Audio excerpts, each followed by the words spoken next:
hitting back on the bullying as a whole, we don't want to just hit the certain groups of people that may be traumatized with bullying or are the bulliers, but also at the whole school, because if the whole staff and students are on board of stopping bullying, this also helps with students' well-being. Moving on to my school board policies.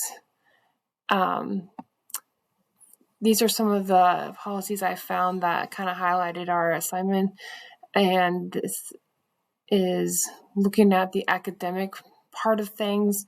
Policy IA, this is our equal opportunity for all students to have the appropriate education that they need, and under that also defines students with disabilities, students from different backgrounds and cultures.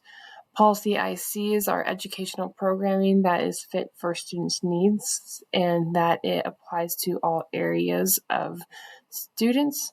Policy ID is the evaluation of our academic programming and how effective our staff is towards our students. And policy IF is the instructional materials being used and are they being successful with the students, whether that's through textbooks, technology, and that it's accessible for all students and that it doesn't cost them. And then policy II is accepting of diverse families and accommodating for those diverse families, such as ELL students, disability students, low socioeconomic students.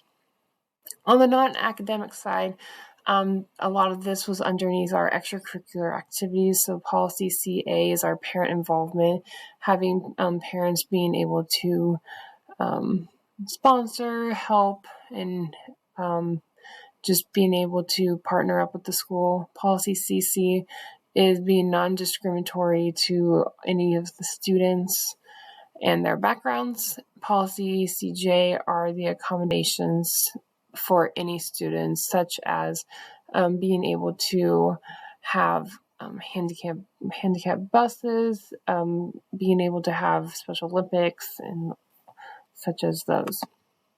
These are the resources I used. And thank you for your time.